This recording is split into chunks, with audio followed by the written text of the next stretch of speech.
excited. Me too. We don't got nothing planned. Nothing. It's good conversation. It is. And the great thing about it is you can sit with us.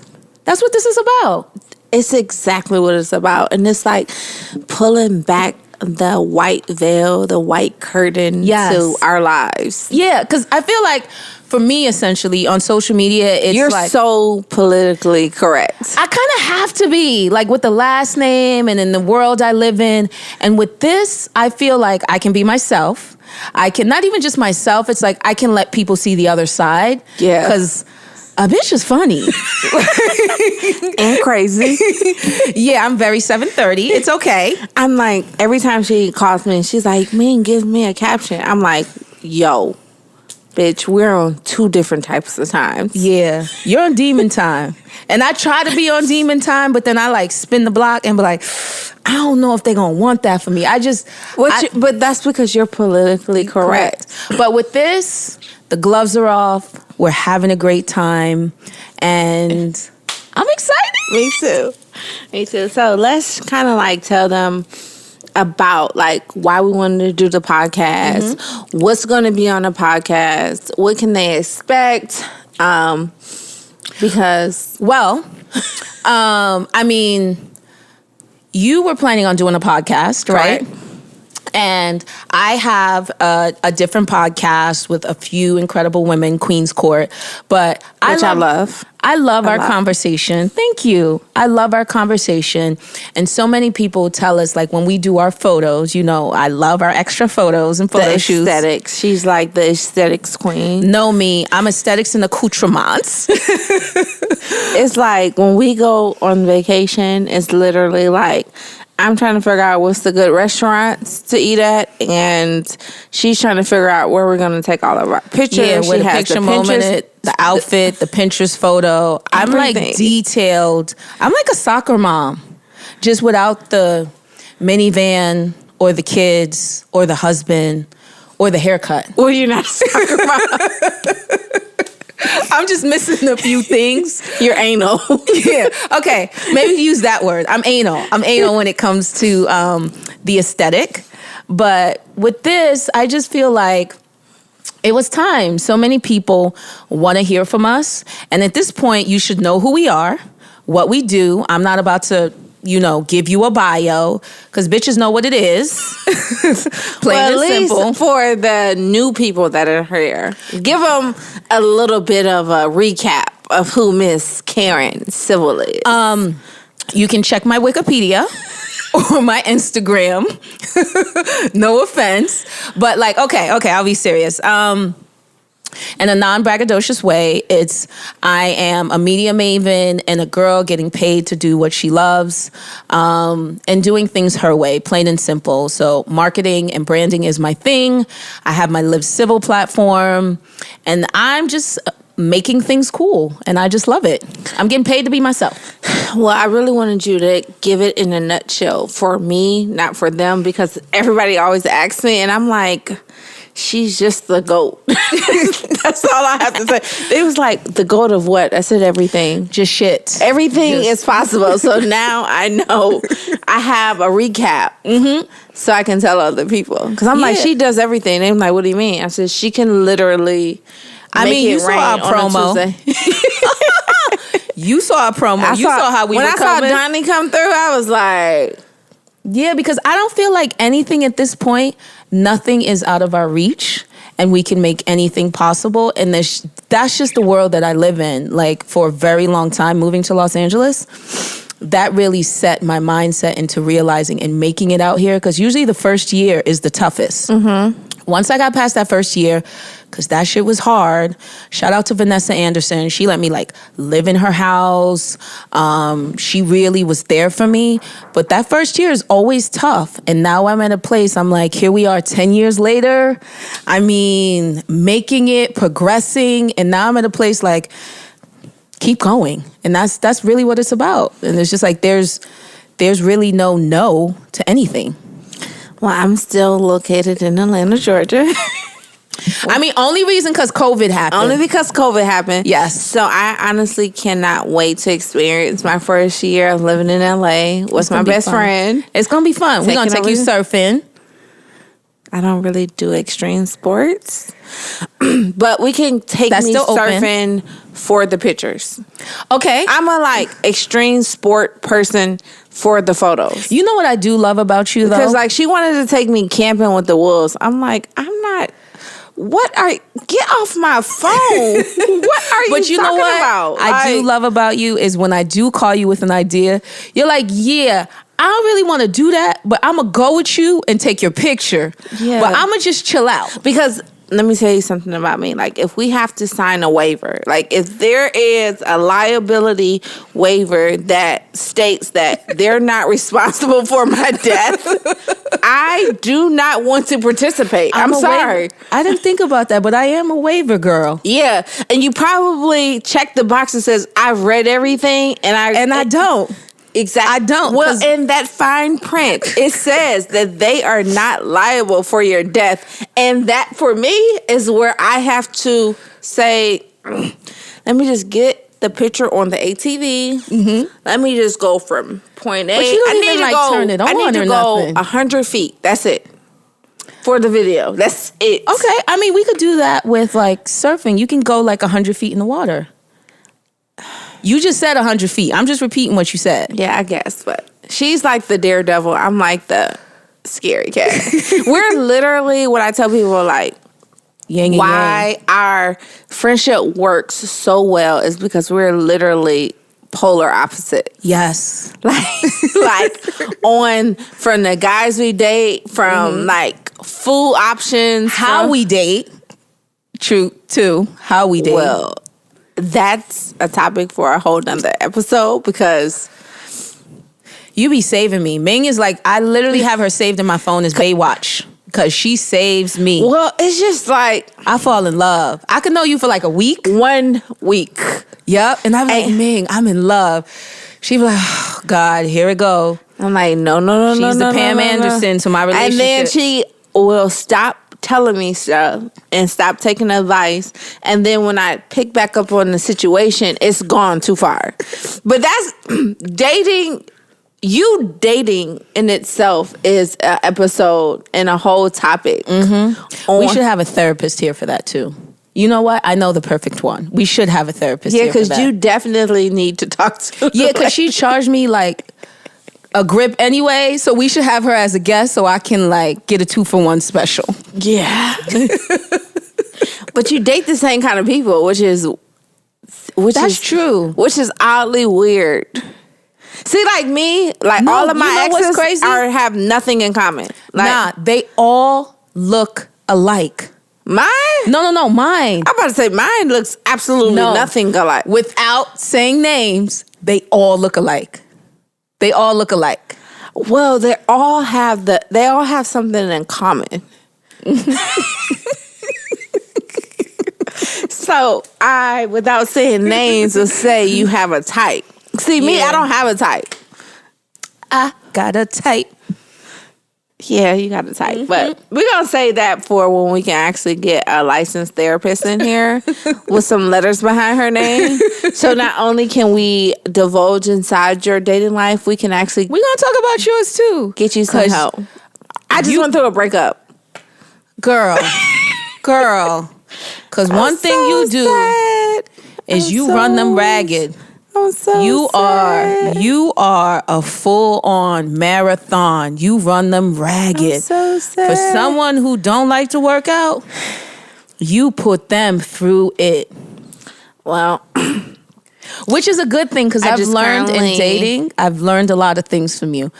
How to get unblocked, how to take apologies, because it'll be like, I'll take something small like, oh, I apologize. You be like, bitch, we are not taking simple apologies anymore we not. at all. No simple apologies. Especially in 2021. Okay, my question to you is,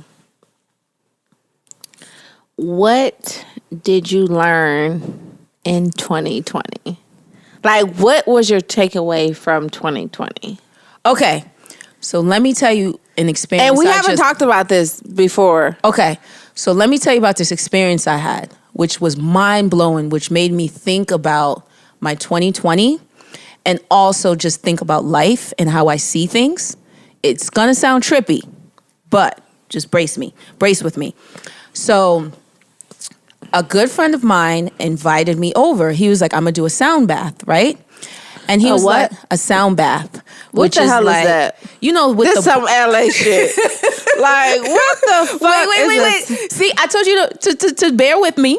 So we had like the bowls, the pillows, the lights, and he had like a shaman come in. It was like, and What's we had a shaman for us people? Y'all could go to Google because it's like I know the word, and I'm not even going to front. Like it's like it's a person. Yeah, it's like a spiritual guide or something. Okay. It just aesthetically it looked beautiful, okay. right?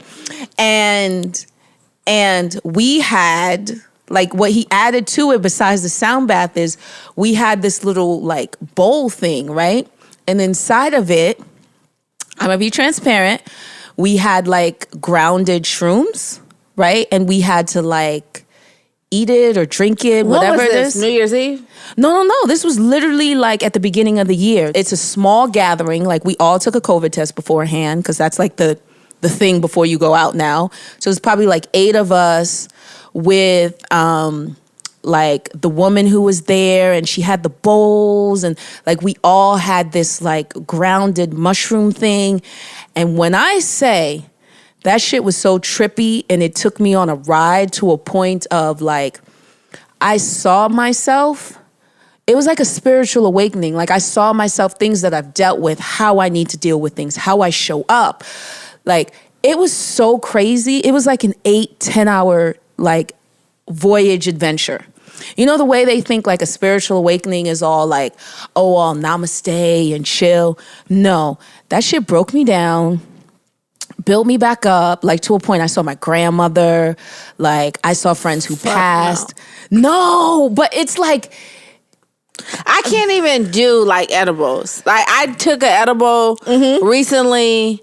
And it was like 10 milligrams or however they do it. It was like the lowest dosage. And I was fucking tripping out. Like I like thought the hotel was trying to kidnap me. No, but it's like, and they tell you not to have like, they tell you not to like. I can't do it. So it's like, even with mushrooms, I never understand how people like do them at concerts and stuff because it's such a spiritual awakening to a point. So like, mushrooms is connected to spiritual awakenings. I want to say to a sense, like, I wish I could explain it better. Listen, this thing, like, afterwards, I got up the next day. I said, bitch. Like, I saw my grandmother was talking to me. Because, you know, I've dealt with depression and I've dealt with things. And I literally saw my grandmother at the same age as me. And she was explaining to me. She was like, you don't want to. Because, you know, there were times where I just felt like I didn't want to be here. And she was like, that's not your problem. You need to be stronger for yourself. You need to show up. She was having real conversations with me that I never really wanted to have out loud. And I was like, this shit is trippy as fuck. But then afterwards, I woke up. I like wrote out my core values, tough conversations that I've never wanted to have. I literally had. And I was just like, this right here is trippy. So to me, that helped me, like, that awakening helped me realize. And I don't want to say like everybody should do this. I don't want to make it seem like, you know, whatever. But it honestly helped me deal with stuff. What's the spiritual guy name again? A shaman? A shaman. A shaman. Listen, I'm going to take you. With mushrooms. You're going to take me to a shaman with some but it's like, no, we're going to do it here. And I'm going to trip out. No, we're going to do it here. It's like you wear all white with the pillows. When I tell you it's not a good idea for me, I'm telling you, I took the smallest amount of an edible, and I thought the hotel was trying to kidnap me. And I was in a hotel. Literally, I took it. My friend was like, "Oh yeah, we're gonna take some." I took it for the first time. I took the edible. It was like I was in Michigan. I was back home in Detroit, and so like weed is kind of legal a little bit. So like they sell them in like these like Skittles. It's like. So anyway, I took it and I checked into my hotel, and when I checked into my hotel, it started to kind of like kick in. So boom, we get out the elevator and I'm like, where the fuck is my room? Like, where the fuck is my room? Like, I'm like roaming the hallways, like, where the fuck is my room? So they put my room at the dead end. You took an edible and then was walking around? I took an edible, but she was making it seem like it was like nothing because it was like 10 milli. It was like the lowest thing, right? But like my hotel room dead ass is at the end. This was back in September. I went home to my friend's Minnie's. He opened up a restaurant. I went to his grand opening. They put my room at the end of the hallway, right? Which was next to the exit door that was like cracked open, right? So I'm like looking like, why the fuck is my room so far like in the corner in the back, and like the light is like flickering? I'm like, oh shit, right? So I get in the room. So I'm telling my friend, I think the hotel is trying to set me up. So she's like, what? I said, I think the fucking hotel is trying to set me up. She was like, set you up to do what, Ming? I'm like, I think that they're trying to kidnap me. She was like, kidnap you? I said, yeah, sex trafficking is really real. I think they're trying to fucking kidnap me. She was like, I don't really think they're trying to kidnap you. I'm like, I know they're fucking trying to kidnap me. I'm like, but I'm going to change my flight to leave at 6 a.m. Could you please stay with me until I go to the airport at 4 a.m.? So she's like, okay, I'm going to stay with you. So we get back in the room, and she had to go downstairs to get the food, right?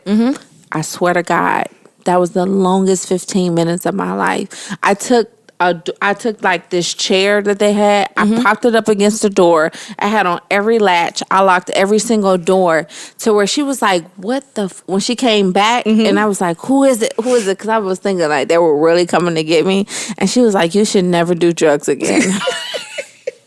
And so in 2020 was my first time doing drugs, and I realized it wasn't for me. I've smoked weed before, but I've never took like an edible, something like you chew and digest, and it's just not for me. Like, you can't control it. You don't know when it hit, and it was just great. I was like so paranoid. I thought those people was trying to kidnap me. So now I'm at a point, like, I have a high tolerance, so it doesn't hit me the same. It takes like more dosage, or I gotta finish the pack. But being in Los Angeles, I tell people it's easier to get drugs than it is to find a therapist. And I will remember my first time doing edibles was I did Ty Dolla $ign's first event, right, for his album. And what year was this? Oh my gosh, it was a few years ago. But it was like his first album. They had me host. And all the stuff there were edibles. And I didn't know what an edible at the time. I was hella green. I ain't know what an edible was. And they were like, yeah, everything is infused. That's the word they kept using. And I'm like, why the fuck they keep using these $10 words with me? Like, okay, cool. I thought they were just, that meant like caramel or some just extra like, foo-foo shit. So then I'm like, okay, so I'm eating the popcorn. I'm eating everything. And somebody was like, you don't want to slow down? I was like, no, I'm greedy. And they were like, okay. Then somebody else was like, no, you should pace yourself. I said, what do you mean pace myself? Like, nigga, this is popcorn. Like, who paces themselves with popcorn? Like, I'm not watching my figures. Yeah, I'm like. But they was telling you to pace yourself because you were going to be so then tripping out. Later, somebody on his team explained to me, they're like, no, it's like an edible. And I'm like, okay, what you mean? Like, and what is an edible? And they explained this to me, and I was like, oh. Do you remember in Friday when he felt like he was in the coop and he started tripping? That's literally what I started doing. I started looking at everybody and started doing all of this. I slept in my car right outside the event. Because for some reason, like, I didn't even want to start the car, nothing. I was like, nah, I'm going to sleep it off for like 2 hours. Woke up the next day, a police officer knocked on my car window, and he was like, are you okay? And I woke up like, where am I? I was like, yeah, I'm okay. He was like, are you sure? He was like, is everything okay? I was like, yeah. It took me a minute to realize where I was. And I said, you ain't gonna find me on this shit like this again. But then Coachella happened, and then somebody offered me a cookie. I'm just greedy. And it just takes me a minute. I know they have it in so many different forms. Like, I went on a trip with people, and they like bought it in like honey.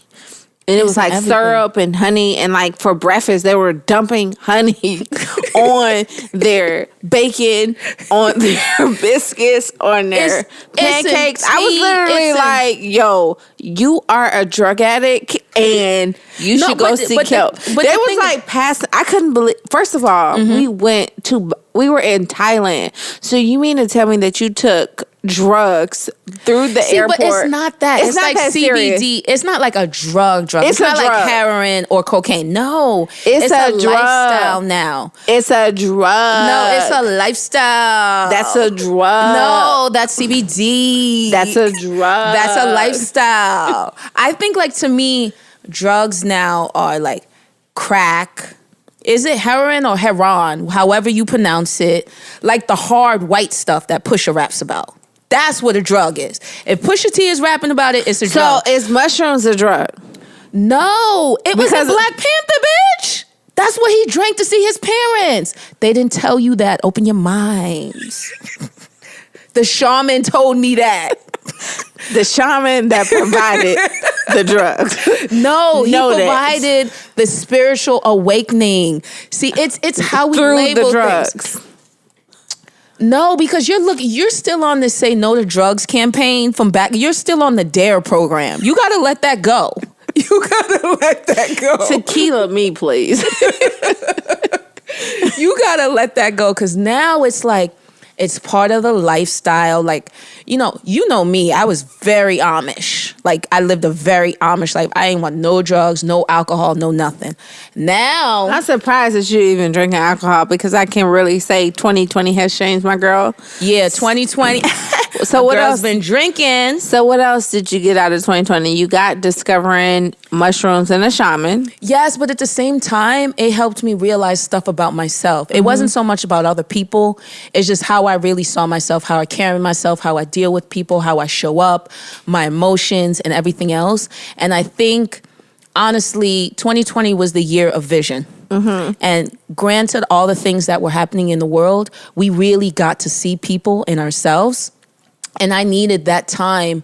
2018 was hard. And then 2019, I didn't really get to deal with, losing Malcolm. And then right after that, Nip passing and like putting all that stuff together and really dealing with my feelings. So when 2020 came, it started off great. Bitch, we was at everything. I was like, okay, bam, I get to work with the NFL. I get to do this. And then all of a sudden it was like, sit down. First, they told us, 3 months? And then it turned into damn near a year. So we're still sitting down, by the way. Yeah. Because ain't shit open in LA. Like, to a point, it's terrible. But for myself, and really just taking things in, I needed that time to readjust, reacculate my business, how I show up for myself, who I am as a person. When the lockdown happened when it happened, like, were you scared, like, as far as, like, business-wise? Because I know, like, you host a lot of events and put on a lot of... I had to cancel 27 events. That's 27 people I got to give deposits back to. And know my Chase account ain't set up like that. But I realized in the same, like, I was like, Karen, are you about to cry or are you going to fix this? So I realized, like, Karen, you got to pivot, because they're saying 3 months and ain't shit about to be fixed. No offense, especially with the president we have. Ain't shit getting fixed in 90 days. So you got to pivot and figure this out. And this is when, like, everybody kept relying on Zoom. And I was like, okay, we're going to have to rely on our media devices and just like our phones. So I was like, okay, you need to start having the conversations with people, because everything is going to switch to online, to phone devices. So I got a lot of great accounts. And I'm going to say, like, shout out to Omar Johnson. He really, and his brother as well, who really, like, were able to throw a lot of accounts towards my way for Always Civil. So getting to work with House Party, getting to work with More Than a Vote, getting to work with Fortnite. So these are all things I get to do at home, where now I'm making triple the money and a bitch is at home in her Hello Kitty pajamas. That's what I said about 2020 for me. Like, 2020 for me was like the year to pivot. Like, I started off... We actually rang in the new year together. Ooh. Shout out to Diddy, because he had it lit at Star Island. He did have it lit. And 2020 was like my announcement of me being single. Yeah, you did a lot with that post. You said I'm single, but it was like a whole it was a 4-page paragraph. Aaliyah letter. Yeah, because Awesome. I had to reintroduce myself. It was like I fuck with niggas, but I don't fuck with niggas. And so, but what was so crazy, because you know, and you were my friend, like, you know, social media or the world didn't know that I had been single all of 2019. This is true. And I had like took the year of 2019 to kind of like just heal. And I don't think you should jump in a relationship when you're coming from such a serious relationship. But 2020, I was ready to date. I was ready to go swim in the ocean, be outside. And so like I was literally willing to like talk about my relationship. I was really willing to like talk about like half of me like didn't even want to talk about the relationship because of the embarrassment piece of like just having a kid and like, you know, like breaking up. And it was like, it's not like it was like a surprise child, like we did IVF, and it's just like, you know what I mean? What do you mean you did IVF and you're single? My little story. But I was like ready to like, I was like, fuck it. Let's do it. Go. Like, do it. Like, you know what I mean? I had got my confidence back. I had suffered from postpartum depression, which I don't know how many moms are listening, but it is real, and it is okay to go through it. I do recommend getting a therapist, because that's what I did. And I don't care what nobody say. Like, the therapist really honestly helped me through the postpartum depression. And not only was I dealing with postpartum depression, I was going through a breakup. Like, the love of my life was literally taking my heart and throwing it on the ground. And including in it, you guys had so many assets together. We were like living together. Car, it was like a divorce without the government being involved. Because that's basically, you know what I mean, what marriage is like. I mean, that's not what marriage is, but I get what you mean, without the actual like legal paperwork. But we had like, it was a lot.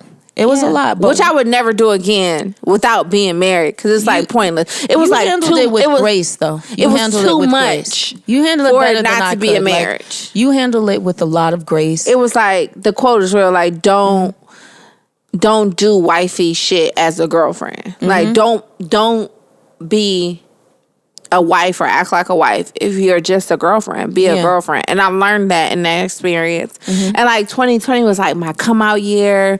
It was like, I'm gonna date, I'm gonna get in this pool, I'm gonna have so much fun. Even though like all my friends didn't give dating but like a 1 or 2 star or Yelp. Like when I would ask all my friends about dating is very ghetto. Yeah. It's like Earth right now and our president. It's very ghetto. And they would not recommend it. And I was like, oh, I can't wait to go on these dates and blah, blah, blah. No.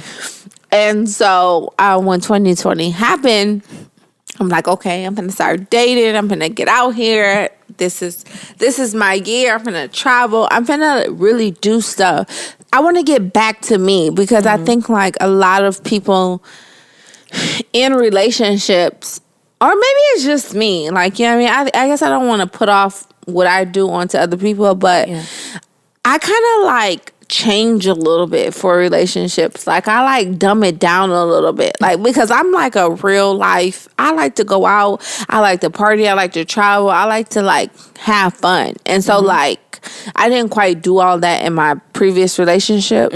So I was like getting back to doing what the fuck I wanted to do. And like, I think like the best part about being single was I didn't have to run shit by nobody. You was just outside. That's one thing I loved. But when you said like 2020 taught you how to pivot, it was like I was outside, but then outside closed. It's like your mom said, outside is not going anywhere. And guess what outside did? It went somewhere. It closed. Like, what? It went somewhere. And it was like, you know, and then also for me in 2020, it's like, I do have a brick and mortar store, which is a hair salon. So like, I was scared as shit when they like closed down United States. Like, I'm not even gonna lie, I was so afraid. And not necessarily for me personally, because I work better with my back against the wall. I have savings, like, you know what I mean? But I was like really worried and scared for like my independent contractors and like the people that were on hourly at my salon and people that you like hairstylists, like, because I'm in the service industry and like even though I'm not a hairstylist anymore, like my heart went out to so many service industry people, like the production people, the hairstylists, the makeup artists, the people that make everything possible for you and I, like, you know what I mean? I was like, damn, this is fucked up. There's no filming going on. There's no hairstyling going on. There's no nothing. No nails, no nothing. And even though like I paid my staff out of my own pocket until I'm sorry, one time for that. Thank you. Because America got folks waiting out here for $600 checks. Well, Biden said he's gonna give them $2,000. No, I'm already hearing he's trying to cut that thing into payments. I don't have time for you, sir. So with that being said, it's like we gonna circle back on him in a second, because I'm already hearing they're setting up all this pizzazz and parties, and I hope they're not using stimulus money, because they got Lady Gaga, J-Lo. No, but they always have big entertainers. No. Yes, they do. They're supposed to get one. Beyonce. Barack had Beyonce. Yeah, that's it. He closed it up with Beyonce. He didn't have 5 or 6. They already. Beyonce, they look like they're about you need nobody else with Beyonce. Exactly. Let's be clear. Okay, he did one and Beyonce done. Biggest fan. Look, so he did you one only and need done. Beyonce. But yeah, he did one and done and got to work. But who else wants to get on the stage? It feels like they're about to give us a block before or party. after Beyonce. Nobody wants to get on the stage with Beyonce. All I'm saying is they better not give us a block party while folks is out here starving. So, but he said that I just read today that he's going to raise minimum wage to $15. I'm gonna have my thoughts on that. Of course, obviously I voted for him. I'm gonna have my thoughts and everything on that when I actually start to see things come into fruition. So we should circle back. Yeah, we're gonna spin the block on him. Next month when we start to see things. Okay, question. How long do you give a president when he's elected to actually implement the things that's promised? So this is the thing. I give them the first year, 18 months to start implementing things. But like we were having offline, you don't really start to see the traction of the work till the next term, because it takes time. Like right now, I feel bad for Biden because, no offense, he's fucked. All the shit that Trump did, he's going to have to fix. And it's like we're going to go through a recession. But the good thing about it is that I think that that we got the Democrats are in a better place as far as like passing laws and stuff with the House of Representatives, within the Senate and stuff like that. So I'm very excited. My biggest concern is for blue collar workers, for families, given with COVID, you know. But the minimum wage is definitely a start. No. But that's a great start. Because right now it's $7.25. That's true. I don't know if it's like that in California, but in Georgia it's only $7.50. I'm just thinking about, because sometimes it's bigger than us, you know. And I'm just thinking about the families. When it comes to them, when it comes to prison reform, I'm still big on, because now, you know, we were just having a whole conversation on marijuana and certain things. There are people who are in jail for this. And now this is a whole fucking booming business. And there are people who are doing 20 to 30 years. Yeah, that's for this. only. But my personal opinion about like the whole marijuana and not legalizing it is just because the government couldn't figure out how to monetize off of it. Yeah. Well, now they did. Out how to get their cut. No, now they did. Let these black men out. Because to me, white America is profiting off of this, off of black backs. And it's not fair that grandfathers cannot be home with their children for certain things. Granted, at that time, it could be a 2-3 year thing, but they should be allowed to go home, reassess their situations, especially and be now, better gentlemen. It's a recreational drug. And to me, that's just a slap in the face. I remember, you know, my show that at the time I had with Complex, it was this gentleman on the show, and he was telling me about, he was in the weed business. And it was so interesting to me because his father was in jail for it. And I was like, well, how does your father feel about this? He was like, it is tough. It's different. You know, it's recreational now. But I was like, I get that. But how does your father feel that now it's okay to do? But, you know, I know we're getting sidetracked, but I'm all open.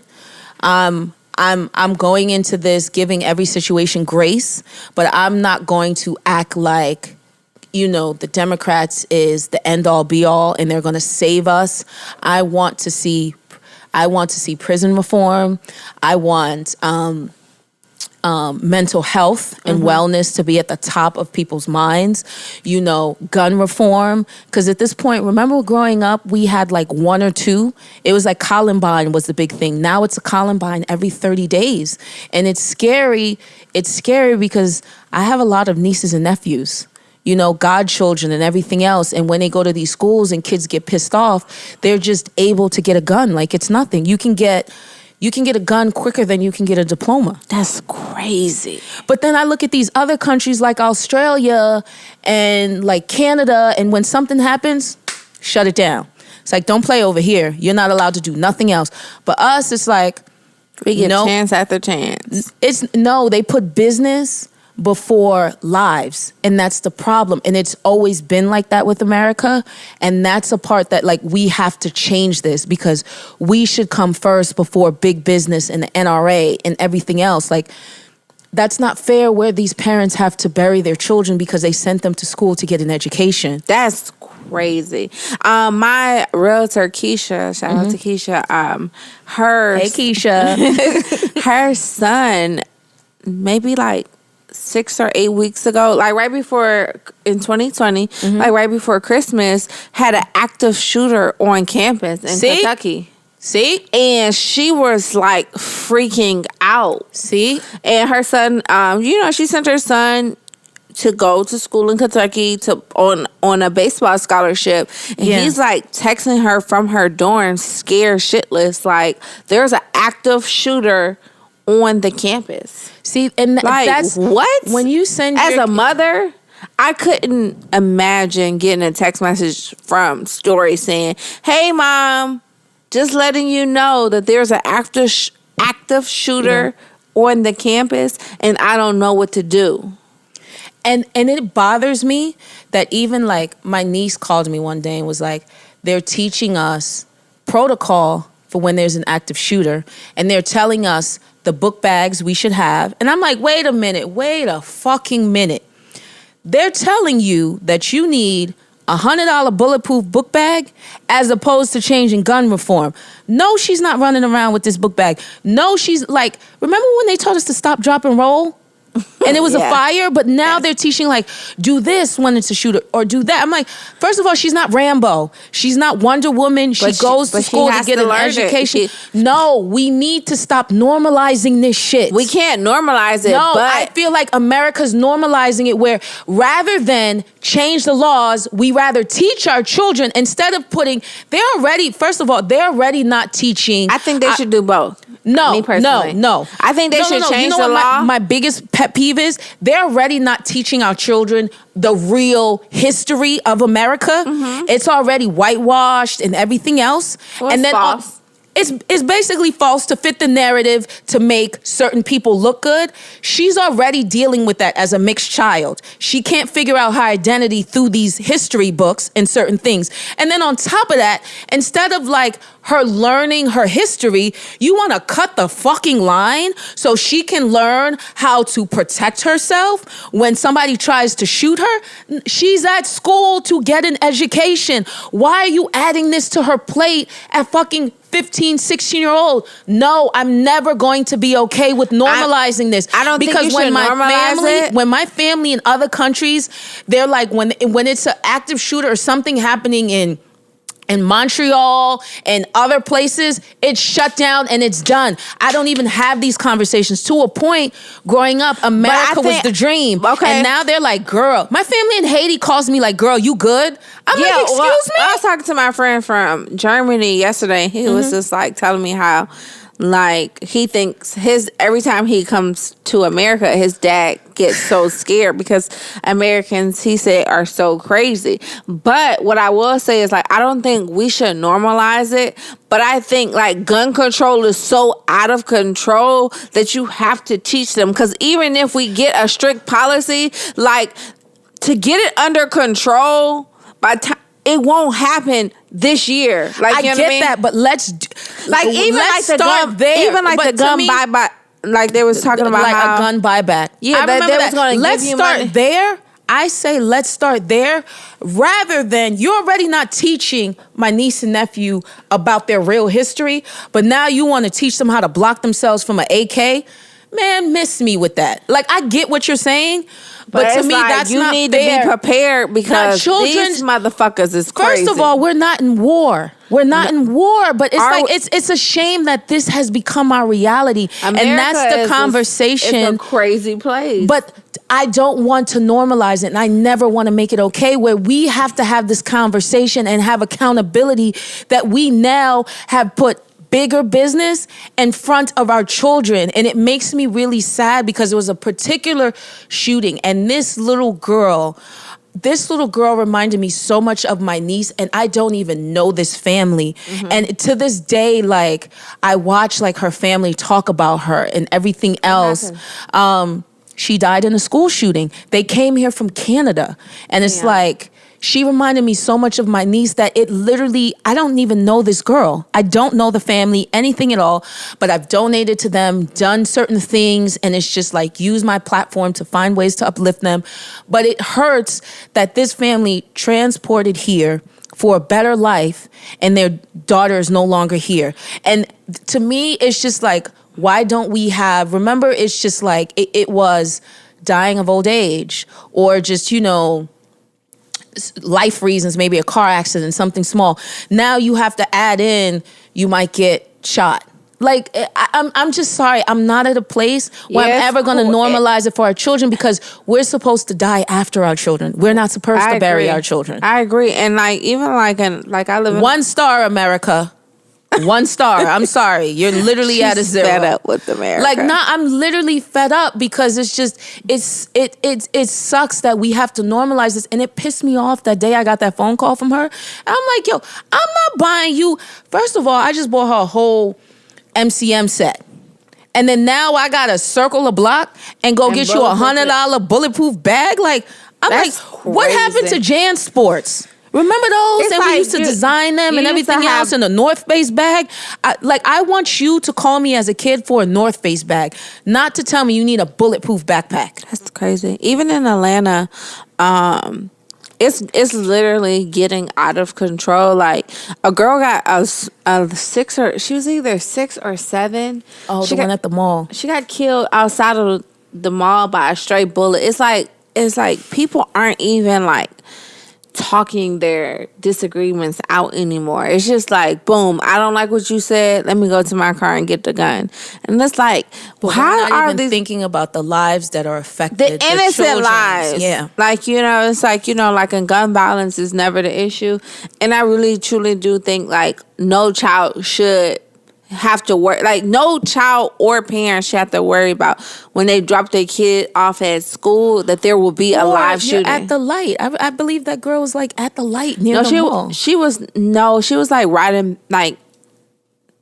past like Nordstrom's or something. Yeah, the mall, I believe, right? Yeah, and it's like you're not thinking I'm gonna be I'm listening to Kids Bop or Baby Shark. Yeah, Baby Shark, and then this happens, and to me, it goes back to the issue is it's easier to get a gun than it is to get a diploma. And that's the problem. And that's really the problem. Let's have some type of gun reform. Like, this can be a conversation I can go ongoing, and I'm so passionate about it because, again, I don't, I'm in a place where it's just, I have a lot of nieces and nephews, and I want to see them and godchildren. I want to see them grow up to their fullest potential. And I don't think adding, making sure you know how to. Just remember, we grew up on Stop, Drop, and Roll if your house catch on fire. In the DARE program. That's crazy. And thank you to Ronald Reagan who started it, but that's a whole nother conversation. He was the biggest drug dealer and then had the nerve to throw that played in our face. You played in our face, sir. Had us wearing them T-shirts and I still got mine. I do. I have like an old version of it, but like I'm not wearing with the red letters. Yeah, played in our face. You dropped it in our neighborhoods, got people addicted to it, and then try to be like, no. Anyway, but it's just like I'm really passionate about that because I still think children should be children. I do too. And they shouldn't add that. They shouldn't have to add that burden of because people want to be rich and their lives don't matter. And it's honestly it's just not fair. And it's sick. I know I just made this whole like pivot to making it deep and thing, but this is a truthful, transparent conversation. I think that's necessary. And it's just really about accountability. So one thing I hope is, with VP Miss Harris, and it's just like the president. What's the three things that you want to see accomplished in 2021 by our new leadership? Okay, started for the transition is mental wellness, because I that's even with all around with police, because they only have a couple of hours. They're taught to be in a place of not even just like dismissive, but they don't really have any emotions because they deal with so much. Who do they talk to? And that's why they have all this pent up aggression and everything else. I just feel like all around is mental wellness is important on all stages. It's just like everyone, that needs to be the conversation. Gun reform. Mm-hmm. At this point, I want our children. I want our children to be children. I want to know I can walk outside and nothing will happen to me in that sense. And another thing is mental wellness, that, and prison reform. I really am going to say 4. Prison reform. There are a lot of people who are in jail who, their crimes could have been 2 to 5 years. They're looking at 20 to 50-year sentences, and that's not fair. Like, we have to be in a place of, I don't even want to say forgiveness, but acclimating them back into society. I believe Barack Obama was working on My Brother's Keeper campaign, mm-hmm. which there were different stages to help people in jail, working with them in jail, how they get back in society, making them have their voting rights, how they getting them jobs and certain things so they can be, pillars of their community. And then the 4th thing is employment. I'll take it back. Not even 4th is how we're dealing with this COVID situation. And I know it's a big umbrella and it's really big, but it's affecting a lot of things. Businesses, family structure, school. It's just, unfortunately, COVID isn't set up. If you're not financially in a place of... Well, the world will never be the same. And that's what's so crazy about COVID. More, it's just... financially, which is a lot of people didn't have money set aside to get a tutor, to go get their kid an Apple computer, to set up Wi-Fi and to do certain things.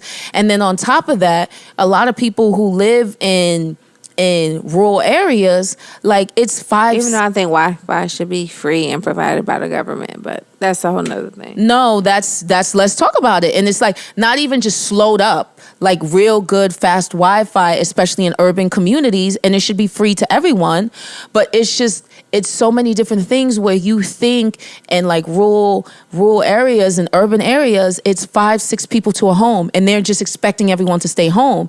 And it's like, okay, no offense. Now we have an understanding, like now the cases are so large in California, and people are like, oh my God. I said, what people are not realizing, people still need to feed their family. They would rather die.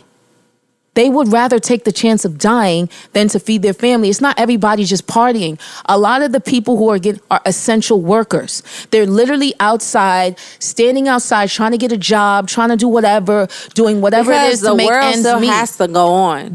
Exactly. And I was like, once we start realizing and pinpointing, like, people still need to work, these businesses are closed. Like, it's terrible. Restaurants can't make money. First of all, they told restaurants to close down. Then they told them to open up.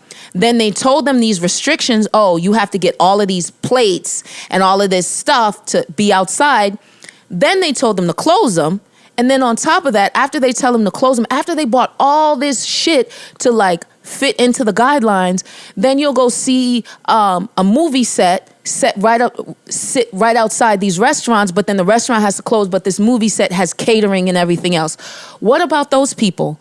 You know, it's such a like fucked up thing to a point. Like, you know, I live on Postmates, and it's to a point now my delivery people, it's literally $40 to $100 a tip, because I know it sucks, and they're out there really trying to make money.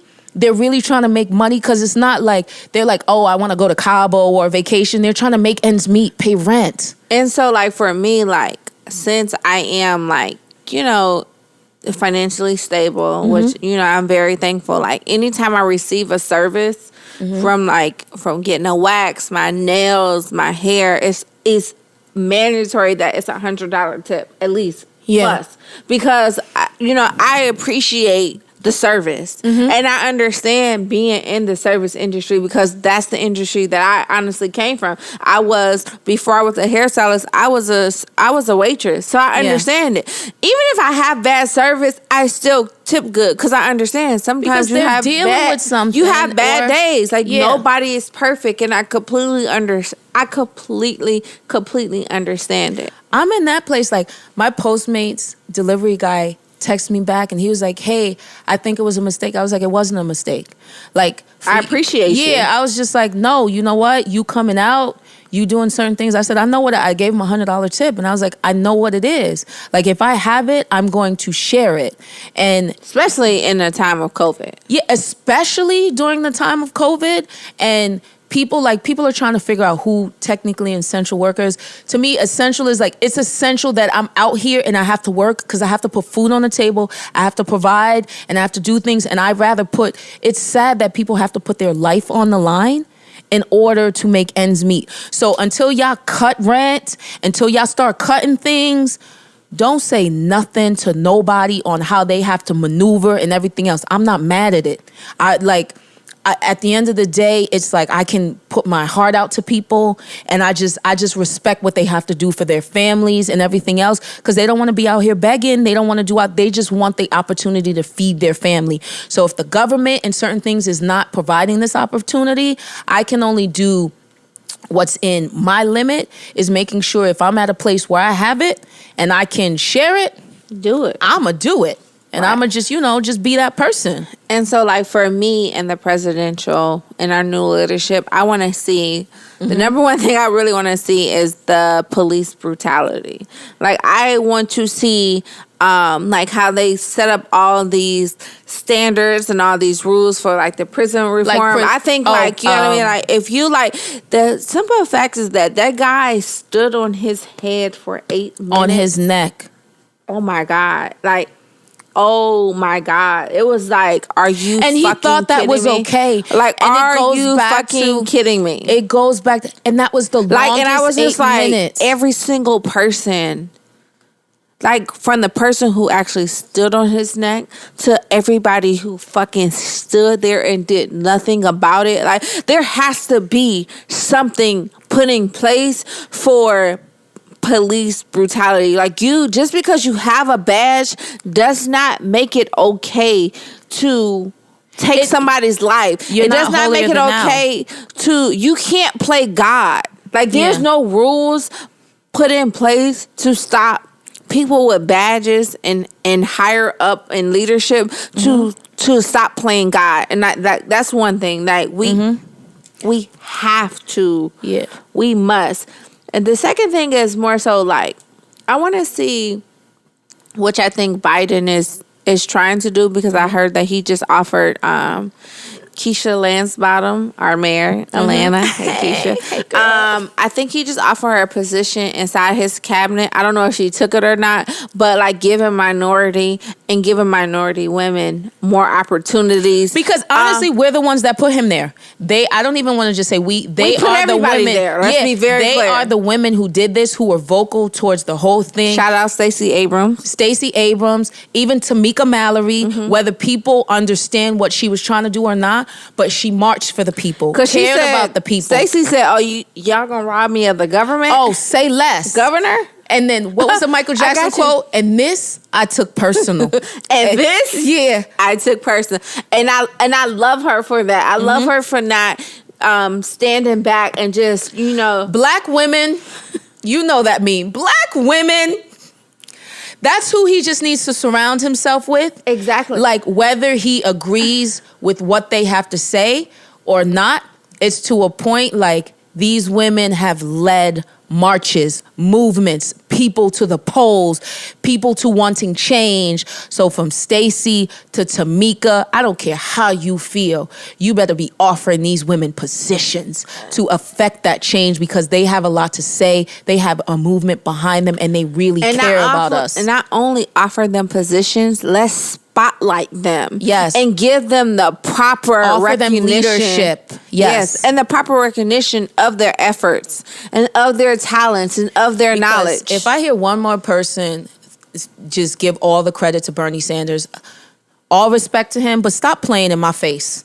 Like, I do too, but let's not act like, I do too, but let's Bernie not act was at the marches. That's cool. Bernie was at the marches. Let's not give him a higher spotlight than we need to do Stacey. And I had to check this girl on Twitter. She's like, oh my God, Bernie made this possible. I said, girl, if you don't take your little self to Starbucks and go get your macchiato and sit. No, but I was like, if you don't go get you a little macchiato and sit this out, this is a Black woman who did this. She took this personal and she brought us out. She brought Atlanta out to a point. I'm like, how can I register and move? She turned that to make sure blue. I vote. Yes, she turned it blue. Let's be very, very clear. On Crip, she turned it blue. I don't think Stacey wants to be. I don't think Stacey wants to be in the same sentence as on Crip. But well, you know what I mean. But she did turn. She did turn Georgia blue, which is and that's on that. And that's on Mary Had a Little Lamb. I guess, girl. Okay, so before we wrap up, let's... Wait, what was your third before we wrap up? Okay, so my third would probably be for... So, like, I'm all about the... I want them to stop, to crack down on the SBA loans and really leave them for small businesses. Like, when they were saying, like, these $100 million businesses were getting like the PPP loan and were actually taken from like small businesses that really needed it. Were they taken from small business, or small businesses didn't like? Well, they took that's up where the it gets fund. tricky. Oh, well, they took up the fund. So like if it's only $100 million and I don't even know like how they say like the what chain was it? They gave back the money. What is it? That burger place that's real Burger popular. King? No, McDonald's? Shake Shack. I think it was Shake Shack that took like these big companies that were thriving. But they have employees too. Yeah, they have employees, but it was for small businesses. I get it. I hope they have a better.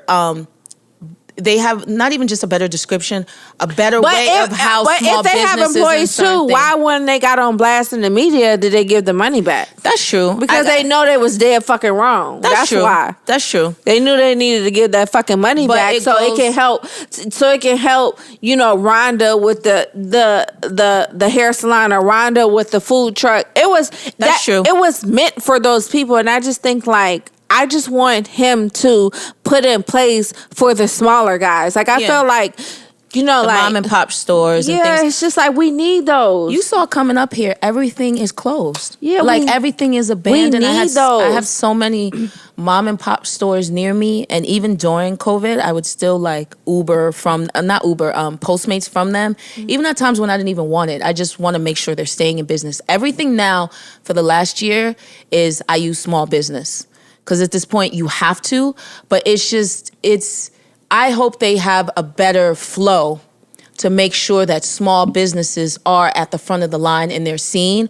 But again, our government, our people in place have to take accountability. Well, we have and new really leadership. Care. Girl, he just got here. Okay, he didn't well, even change Biden. the locks. He didn't change the locks yet. What is crazy is that when he was vice president, I actually got to go to. It was like 10 women. I got to go to lunch with Michelle Obama, and I got to meet his wife. I think his wife's name is Jill, and she was the sweetest pie. Doctor. So excuse me, Doctor. I got to meet the doc, and I just hope that this is my last statement, that I hope Joe Biden motto for 2021 is to stand on everything that he said. If he can stand on everything that he said, he's good with me. Okay. Well, for me, Barack had me real moving around and shaking and grooving up in there. So Biden, Dr. Jill, just make sure my Christmas invites are there. I still need my White House aesthetic photos. I want to be back. I don't know what the dog's name is. I'll bring some treats for him. I just need my invites back. Make it black again. That's it. Make it black again. Girl, I guess.